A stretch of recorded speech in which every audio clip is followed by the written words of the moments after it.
Hello everyone, welcome back to the Every Time I Die episode of Backtracking. This is part 2, we're just going to get right back into it as we go over the band's fifth album, New Drunk Aesthetic.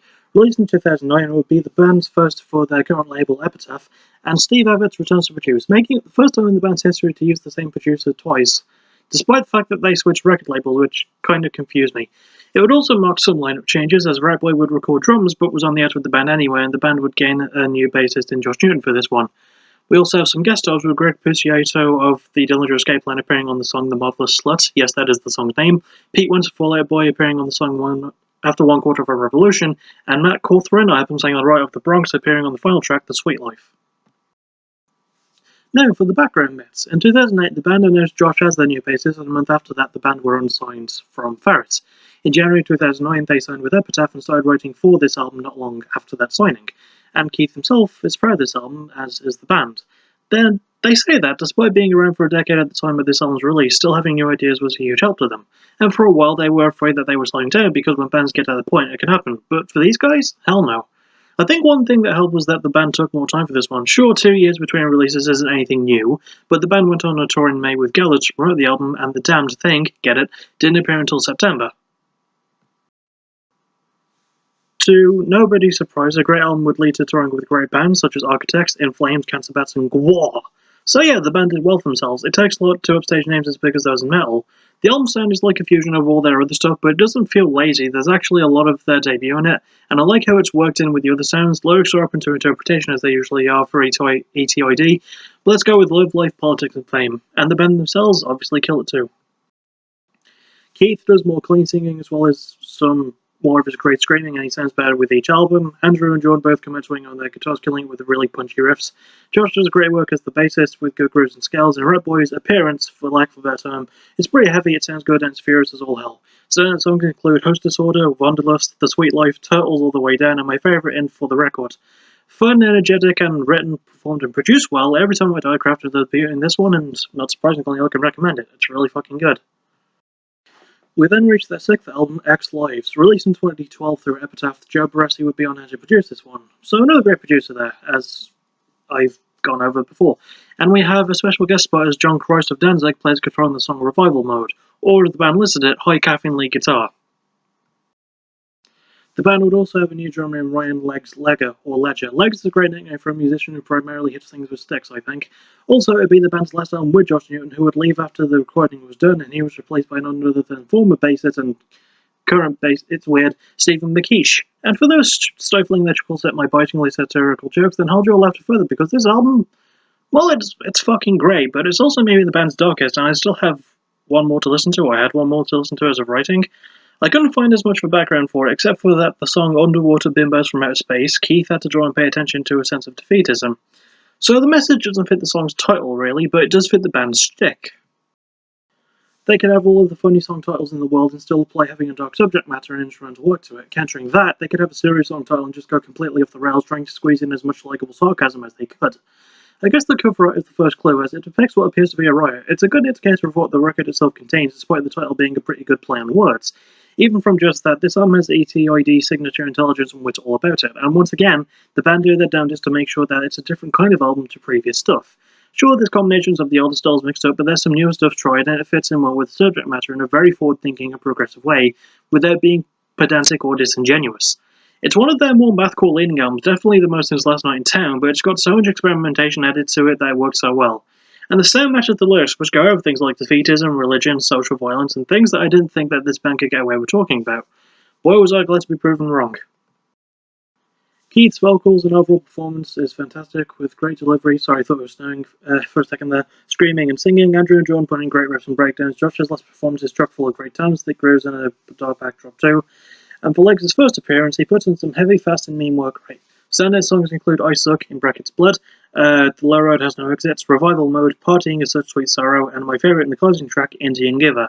Smartly written, brilliantly performed and produced, and stepping into more darker subjects, I really like X Lives. I can recommend it totally. It's really good. Next is their 7th album, From Parts Unknown, released in 2014 again through Epitaph. The producer would be none other than Kurt Ballou from Converge, a guy who is good at songwriting, guitar playing, and producing, and pretty much everything he does. We have another lineup change as Stephen McKeish rejoins the band on bass, and we have some guest stars too, as Sean Ingram of Coalesce appears on the song Pelican of the Deserts, and Brian Fallon of the Gaslight Anthem appears on the song Old Light.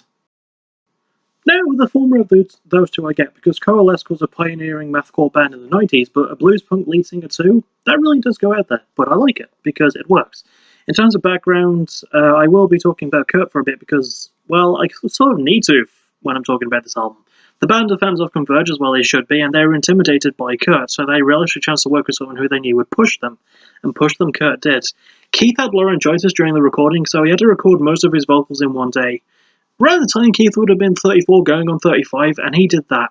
In my opinion, that is just fucking boss. The band took a different approach to this album, as they always do. They wanted to make an album that they knew would scare people off, hence the more mathcore styling of it. And with who was behind the booth, he brought that out in the band. But despite the music sounding that way, the lyrics are some of the more positive penned on an ETID record. Well, according to Keith anyway, the album title is a good indicator as well, as it was initially inspired by when pro wrestlers would use it to add a sense of mystery to their entrances and stuff, but because of the positiveness added through the album's recording and writing, the source of inspiration was changed to that. And I personally feel like that's a bit cooler. I couldn't find much for touring, but the band did do some touring with Touche Amore and August Burns Red, so that's some good company to be around. The music is maybe the most mathcore effort since their debut, and I know I've said that many times, but once again, it's still balanced out well with the punk and southern stuff. And now that you've taken your shot of whiskey from that, I'll get to the lyrics. It seems to feel more positive, being about love, faith, and standing out, and the band kills it on all fronts as always. Keith's vocals, to no one's surprise, sound great with amazing screaming and clean singing. Jordan and Andrew kill again on their guitars, blasting away with heavy riffs and licks. Stephen's return is a welcome one with good grooves on the bass, and Legs puts his back into it on the kit, going heavy and fast on the drums. Standard songs include More, Overstayer, All Structures Are Unstable, Pelican of the Desert, and my favourite in El Dorado. With From Parts Unknown, the band challenged themselves and brought out their best once again with great performances, bolstered by fantastic production and a surprisingly positive undertone. Well, I recommend this one, it's really good. And finally, we reached the band's 8th album, Low Teens. Released in 2016 through Epitaph, the producer for this one is one Will Putney, and it's the band's longest album at 43 minutes and 21 seconds, so 4, 3, 2, 1. There is also a lineup change, as it would be the band's first and last album with new drummer Daniel Davidson before being replaced by the band's current drummer Clayton Hollyoak. We also have some guest stars, as Tim Singer of the band Dead Guy appears on the intro track Fear and Trembling, and Brendan Urie, whoever the hell that is, appears on the song It Remembers. As I mentioned before, this was the band's first album for me all the way through, and it's the best showcase of their sound. I would normally do background, but I couldn't find a whole lot besides that the album was acclaimed, sold well, and got the band some great touring mates, such as Let Live, Knocked Loose, and Counterparts. All heavyweights in the hardcore scene, with the sad exception of Let Live, but we don't talk about that. We've already talked about it in an episode, we don't need to do it again. Anyway, thanks to this album's success, Every Time I Die would even perform at Download, and then they would go on a tour with Taking Back Sunday. That's all they really have for what would follow, as the band are hopefully working on new music as we speak. I pray.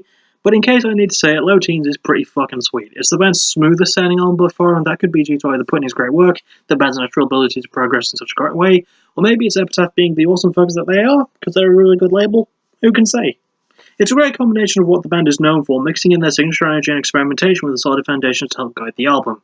It's got flashes of their mathcore, their metalcore, their southern and classic influences, their punk styles, and it was all thrown into a nice mixing pot and produced as a delightful tangy broth. Musically, it doesn't just contain that broth, but some new stuff as well, something for flavour. There's some techniques being used, and there's even new techniques being used, and there's even a piano in the song Awful Lot. It's just really good songwriting, and I like it. The lyrics cover religion, love, hope, and the music industry, and they're maybe the band's most tangible and easiest to understand lyrics, but they're still sarcastic and charming and witty, much like the band themselves can be. Keith's vocals are once again pretty good, with good range and effortless ability to switch his styles up. Jordan and Andrew killing the guitars with even more solos, even some small solos, not super big ones, and even trying some higher stuff as well. Stephen's bass work is filthy thick and groovy, and Daniel's only appearance with the band is still pretty good, with some timing and heaviness on the drums.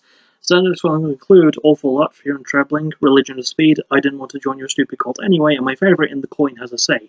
Low Teens is aggressive, intelligent, charming, heavy, and goes to so many places, with the performance, production, and songwriting really tying everything up really well. I can highly recommend this one. So, let's round them up. My most favourite is maybe low teens. It does hold a place in my heart for being my first album by the band, but I do genuinely love it. A close second, though, is definitely X-Lives. I really, really enjoyed X-Lives personally. Least favourite is maybe Last Night in Town. It's not bad, even though it got a little confusing at times, but it's still solid and I still really enjoyed it. I just feel like the band has put out better stuff since then, so there you go. I guess they're just like the band an awful lot. Anyway, that'll all about do it. Join me next time where I'll cover Denver, Colorado's own rap, alternative rap, hip-hop band, Flowbots. Thank you. Thank you for watching. Thank you for watching. You're awesome. Bye-bye. I can't remember how the frickin' thing went. Thank you for watching. You're awesome. Bye-bye. There we go.